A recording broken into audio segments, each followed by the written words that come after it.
done on, you know, Photoshop or something. Like, I think there's a real power to a hand-drawn and painted poster as like a contribution to the movements. Like, I think it just packs an extra punch that you can't create, you know, on a poster you just mocked up online. Yeah. That is the thing that I felt that you Yeah, that's it. I think Okay, so we'll just start now with Carole. So do you want to just jump into it? First, thank you and everyone who arranged for me to be here. I've also I've been here almost 3 weeks, and I've been there every public event I've been to. There's been an acknowledgement of the First Nations. And I'm just thinking how the only time that happens at home in California is when the Chicano or Mexican American community is getting together, and then they do some kind of ceremonial acknowledgement of the First Peoples. But as a rule, it doesn't happen, and I think it's a really important lesson that I'm going to certainly bring back. Although if we apologize for every person whose land we stole, there wouldn't be time for anything else but the apologies, because the U.S. history is not, as you all know, a pretty one or a democratic one. What I want to talk about today is the importance of the political poster, and how there's never been a viable movement for social change without art, not necessarily poster, but art, theater, poetry, music, film, as central to those movements. And I'm going to give a little survey, but before I do, I just want to kind of just transparency. I had always had two passions: art and social justice. Art was a lot earlier. Social justice came in high school. But then I became a medievalist, and I was married to this 12th century monk for over a decade, working on 12th century French architecture. But I would teach about the art and the rich and the powerful, researching medieval, and then I would be demonstrating on the streets to protest the rich and the powerful. So it was kind of a schizophrenic existence, which I think most of us have that kind of split. And then in 1979, I started working on the Nicaragua Solidarity. They won their revolution, and the U.S. was working overtime to squash the revolution. I made my first poster, this is a Sandino. It's not a very good poster. I knew nothing about making posters, but this was Sandino, a portrait of Sandino, who was the hero from the 1930s who fought against the U.S. Marines. They couldn't beat him. They had him come and sign a treaty, and that's when they assassinated him. So again, beware of who you sign treaties with, but that's the First Nations. They never did sign the treaty, did they? So they have a lot to teach us. And on it is a poem by Ernesto Cardenal, the priest, poet, and at one time Minister of Culture of Nicaragua. But I was working on my dissertation, and this was kind of an excuse not to work on the dissertation. And I remember a little light bulb. I said, if 10 people read this poster, there's probably 5 more than will read the dissertation. So that was kind of like an unconscious acknowledgement of the audience and the power of the poster. Then, 2 years later, so I'd been doing, my husband Ted, who's in the corner, and I were doing Nicaragua Solidarity work, and El Salvador Solidarity work, and some Guatemala work. And I was offered a month in Nicaragua to help a professor who collected posters since the 60s, collect posters of the Nicaraguan Revolution. So Ted and I went down there, and I was not interested in posters. That was another, truth in advertising thing. I was interested in the revolution, passionate about art, but posters were like below my radar. And Ted and I went over, collecting posters from all these government agencies and organizations, and we went to the women's organization, and they had a whole lot of posters from a demonstration that was going to happen in 2 or 3 days. So we weren't like getting 1 or 2 from them like we got from the other groups. We were given a dozen of them. So I didn't know what to do with a dozen of them, so I was re-gifting them to different people. And One of them we were living with a nurse, middle class, her husband was an accountant, and she put it up in the wall of her living room. Now, after the revolution, there was no healthcare system unless you were very wealthy, so the Sandinistas gave people who had medical training that they trusted, such as the nurse we were living with, they gave her medicines and vitamins and things that could help become like a local health clinic. So one of her neighbors, who was virulently anti-Sandinista, but not adverse to free health care, kind of like the Tea Party in the States, they don't want anybody to get free health care, but as soon as they get elected to office, when does my health care start? So that kind of hypocrisy. So the woman came in to get some health care consultation, and I'm in her living room alone with her 8 or 9-year-old son. And he'd never been there before, probably heard the parents bad-mouthing the family that, gave that we were visiting. And he's looking around, he's saying, oh, they have a TV, we have a TV. And he's kind of like taking stock of comparing the living circumstances. And then he sees this poster. And he was short, and the poster was kind of big, it was about this big, and 30 by 40, close to that. And he walked over to the poster, and he put his head up, and I watched him mouth the words on the poster, which translates, in constructing the new country, we are becoming the new woman. Now, I'm sure he never figured it out. That's a pretty sophisticated concept for a lot of people, never mind an 8 or 9-year-old. But that act of him trying to figure it out, this light bulb, major light bulb exploded. It was literally an epiphany for me, because that was the moment I realized how posters work. They attract your attention when you're just going about your daily life. You're not making a special trip to a museum to look for a piece of art. You're just going about your daily life, and all of a sudden something grabs your attention by its bright color, its bold graphic, it pulls you into the message, and the message makes you ask a question. And anytime you ask a question, you're not the same that you were before you asked the question. We all walk around with a bubble of what we need to know to get through the day, and posters have the ability to break through that bubble. And so in that moment, literally, I became obsessed with collecting political posters. So that was, literally, I might have been married to a monk, but this became my religion. And one of the, this is a poster by a U.S. artist, Josh McPhee. It's a stencil done in 2004. And it says, places the U.S. has bombed since World War II. And people walk into the exhibit where this was shown, and they looked at that, and they said, oh no, that's not accurate. And I said, you're right, it's not accurate. It's missing some. That's not the answer they were expecting. They were expecting, oh yes, way too many. There's not enough.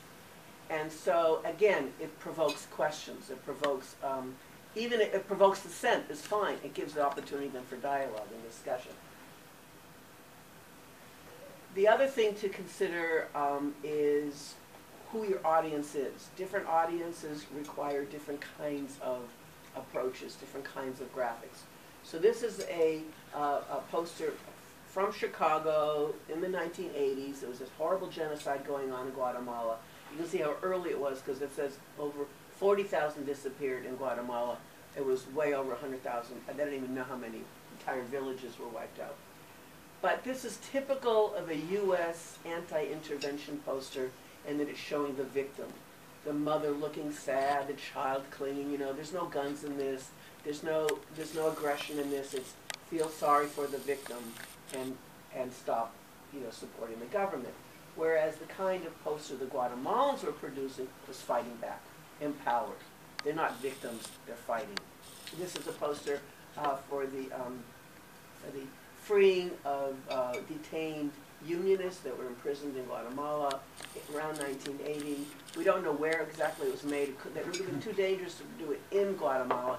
It probably was made in Mexico or someplace like that. But the quetzal is the national bird of Guatemala. It's also a symbol of hope and rebirth, kind of like the phoenix is, recreation from its own destruction. And here the quetzal is breaking out of the prison. This is a poster by Tommy Ungerer, still alive, done in 1967 about the war in Vietnam.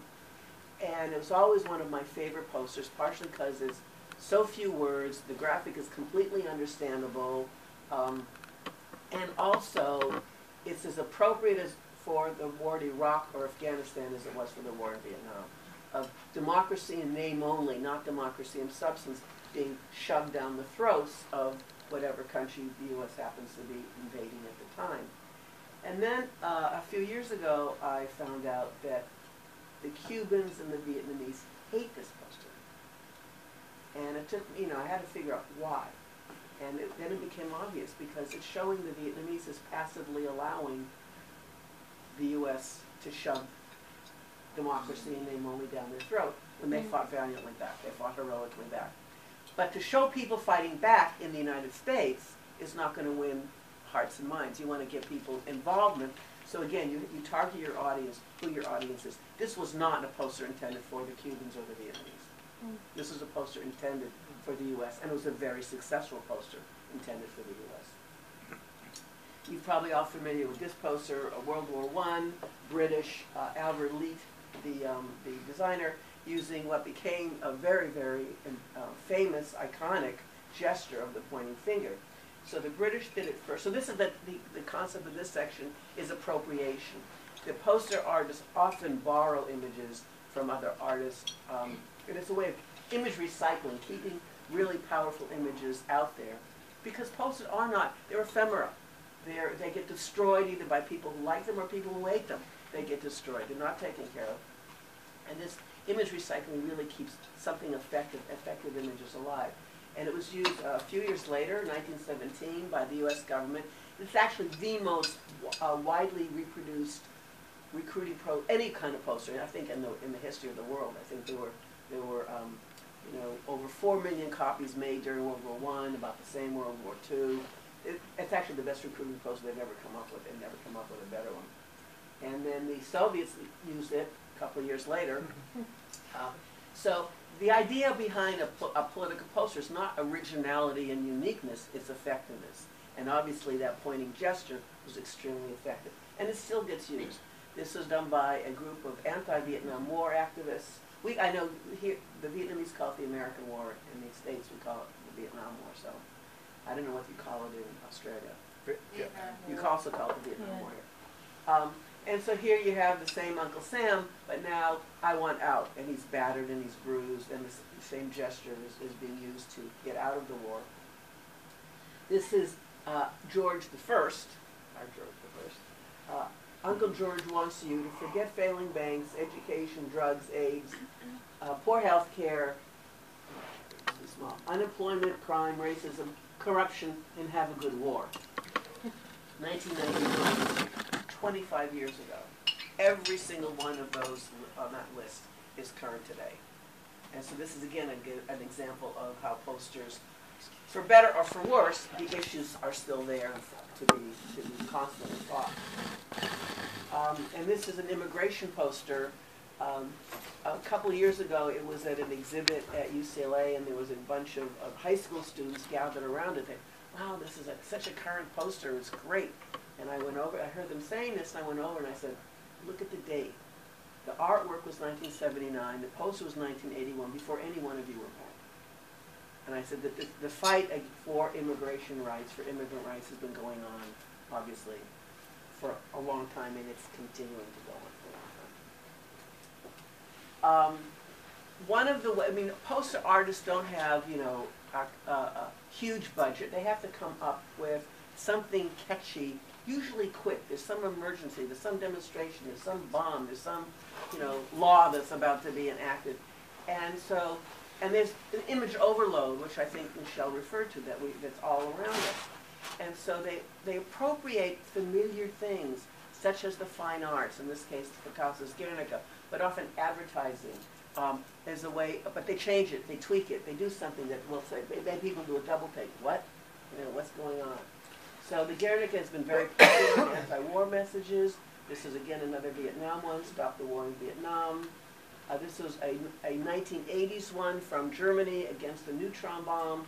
And it's surprising how many students that I come across have no idea what the neutron bomb is.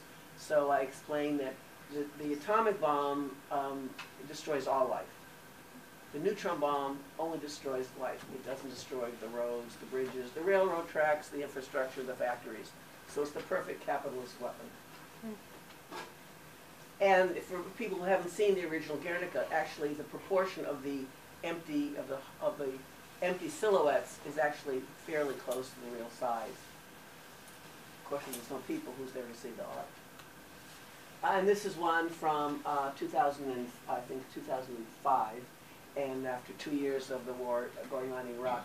But now it's actually altered a little bit more because now you see all the corporate logos, Halliburton and all these corporations that are making money off the war machine, that are part of the war machine.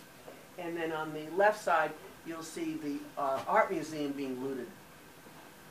And this was not just Iraqi art. This was art of the world civilization. This is, you know, it's not as old as the rock paintings you have in Australia, but it's, you know, it's thousands of years old. And the museum directors from all over the world were begging the United States, warning the United States, put guards in front of the art museum. No, they put the guards in front of the oil wells and the oil fields, and they let the art museums be looted. Which was also really, when you think of it, a way of increasing, you know, not demeaning, that's not the word I'm looking for, but discouraging. You know, it's the opposite of empowering. So it's taking away. When you steal your heritage, when you steal your history, you've taken something away from people that they still haven't found most of it. Mm. So I think it was really intentional that they let the, you know, they'll never admit it, but they'll let the museums be looted. So here's the Pietà, Michelangelo, but it's been altered. War is good business, you know, invest your son. This is another Pietà, but now this is done in 2004 just before the re-election of George Bush II, is a way of trying to get people motivated to stop it. And so now the Pietà is the Statue of Liberty, and the dead Christ is a U.S. soldier. And this another one from 2009. This one really combines, I love how it combines Christianity, Judaism, and Islam. Because you have obviously the Pietà is Christian. But she's wearing a chador, which is Islamic. But the slogan, which is in English and in Arabic, is never again. Never again is what the Russian commander who liberated Auschwitz said when he saw the atrocity of Auschwitz. So you have an aspect of Jewish history combined with a contemporary reference to Iraq and Islam. So it's just like, you know, it's, wow, pulling it all together with very few words. It's just got 2 words in 2 languages. A very famous Goya, Saturn devouring its children, from the 19th century. And this was incorporated, or became the basis of one of the most widely reproduced, in books anyway, posters of the Vietnam War era. America, the name given the German spelling to connote Nazism. America is devouring its children. And this poster really refers to every war the U.S. has ever been in.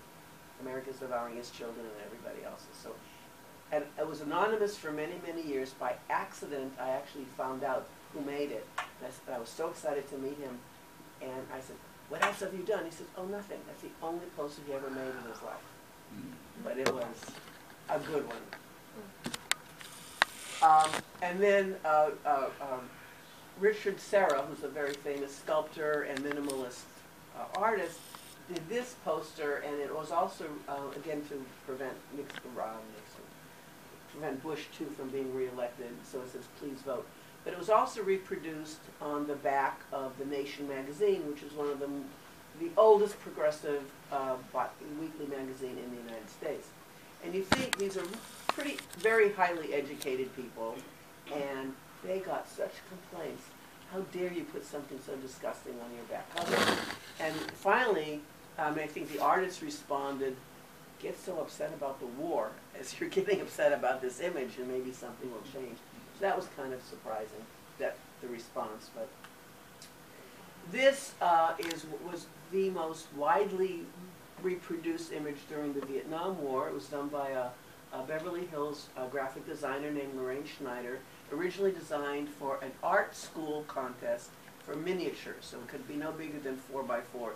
This one was 3x3. It was literally a little bigger than the one I'm wearing, but not as big as a poster.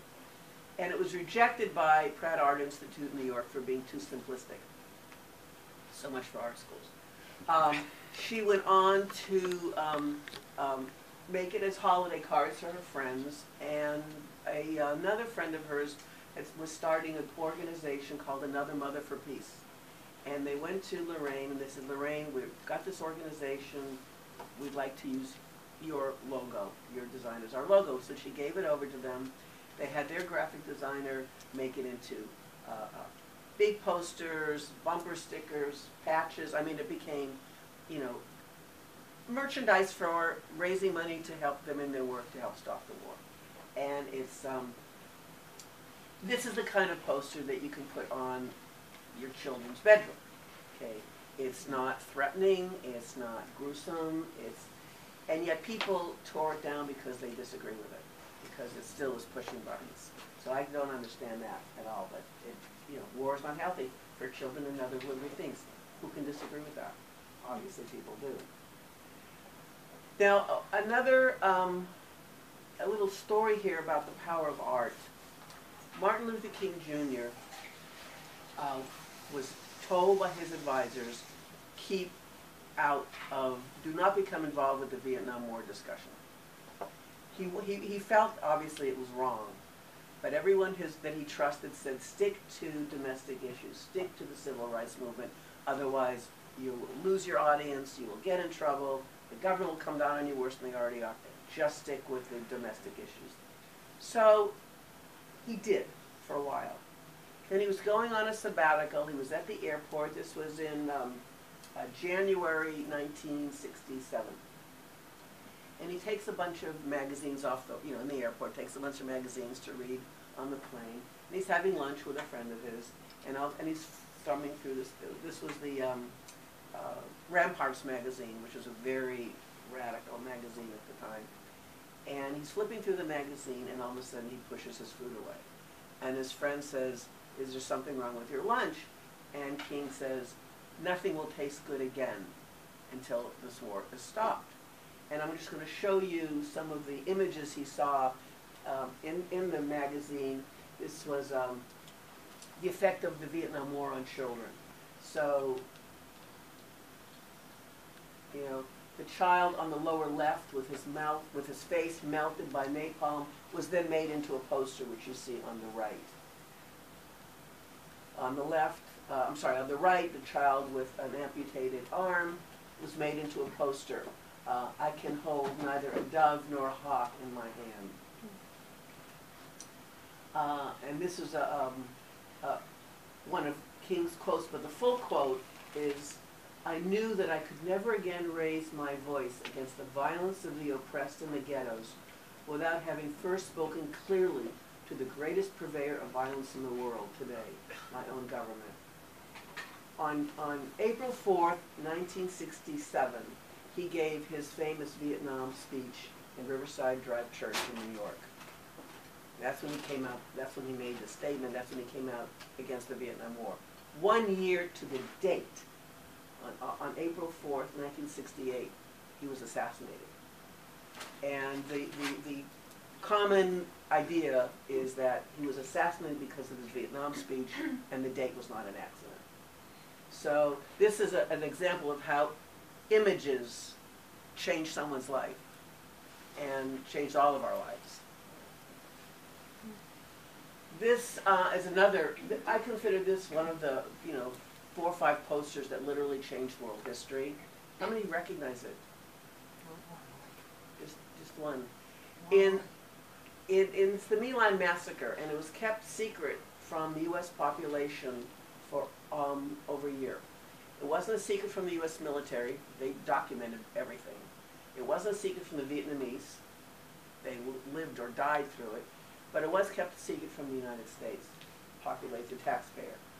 And Seymour Hersh, an independent journalist, finally revealed the story. Over 500 unarmed civilians, primarily women and children and elderly men, were literally massacred by Charlie Company. No gunfire, no weapons were ever found. No gunfire was ever shot, only at these people. The women and girls were primarily, they were often, they were raped, they were tortured, and they were thrown into a ditch. And you see this photograph. There's one story, and I'm not going to tell you all the horrors that you can find, if you're interested, they're out there, but this baby managed to crawl out of the ditch, and they were eating lunch. The soldiers were eating lunch, and the guy in charge, Lieutenant Calley, was the only one who went to jail, but he was really scapegoated. It should have been a lot more people going to jail, a lot higher up. He told one of the soldiers to shoot the baby, and the guy says, no. And so he just took out his gun and shot the baby and then went back eating his lunch. So when the story broke and the photograph was on all the press, the TV and everything, there was an interview with Mike Wallace, part of 60 Minutes, the very well-known journalist, corporate journalist. And he was interviewing one of the soldiers, Paul Medlow, and he asked Paul, he said, and babies? And Medlow answered, and babies. So the next day in the New York Times, the Q&A was literally printed as a Q&A, and the Art Workers Coalition, who were working out of the Museum of Modern Art, this was before Photoshop, this was before the computers, they had to do this all, old school. Photographing the New York Times, blowing it up, that's why the letters are so wavy, but that adds to its grittiness. And they actually got funding from the Museum of Modern Art, which is Rockefeller-based museum, to do a poster. But as soon as one of the Board of Trustees found out what they were going to do, he cut off their funding. So they found funding other way. They produced 50,000 of these posters and sent them all over the United States and throughout the world. And the photograph first called people's attention to it, but you've heard the slogan, if it bleeds, it leads, and then it's replaced by another gory photograph. But the poster kept it out there in people's consciousness. They couldn't let it get wiped away by the next headline, by the next photograph. And this literally coupled with, and I think as you mentioned, the poster's life takes on when it's connected with organizing and people doing the organization. This changed the opinion of the U.S. population. Up until this photograph, they believed the lies. They believed the war was winnable, they believed it was a just war, all the lies, typical propaganda lies that are come out. But after this war, they were horrified. This is not what they thought their tax dollars were going to be used for, killing women and babies. So this poster kept it out there in front of people. That same journalist, Seymour Hersh, is the one who uncovered the Abu Ghraib tortures. So it's interesting how one person can make a huge difference. So you're familiar with this photograph of the hooded man with the wires in Abu Ghraib prison in Iraq, and it's been in a lot of posters. This one's a takeoff on the slogan we had at home. I don't know if you had it here, the Got Milk commercial. So it was a very kind of widespread commercial that I'm using that, Got Democracy. And this one is one of my favorite uses of it because in 2004, when the Abu Ghraib photos were publicized, was the same, almost to the month, when that Apple iPod ad was debuted, a very prize-winning ad with the dancing silhouettes with the white wires. So several artists picked up on that, and there was an artist in New York and an artist in Los Angeles who literally had the same idea at the same time of combining the Abu Ghraib photo with the iPod ad. This is the one from Los Angeles, and this is the one from New York, and you see how they literally, it's like the perfect culture jamming. They inserted the protest poster in the middle of the real ads as you're walking down the street, as you're walking to the freeway. And what happens is, first you do your double take, because it's not what you're expecting, and then it's in your head permanently. I could never walk by or drive by the iPod ad without doing, is that the real one? Is that the protest one? So even if it was the real one, I was still thinking about the protest one. So it's just a brilliant way of getting inside an audience's head and making him think about the struggle. And this, of course, may be the Abu Ghraib for Australia. This, I'm waiting to see this in some posters. If it does, please make sure I get one or two. But this is, that they're doing this to a teenager is, there are no words to express that. This is, of course, in Darwin, as everyone knows. Now, there's another hooded man, much older. This is World War II. This is 1942, done by American Jewish artist Ben Shahn, who was working for the U.S. government at the time, doing anti-war, not anti-war, he was doing World War II propaganda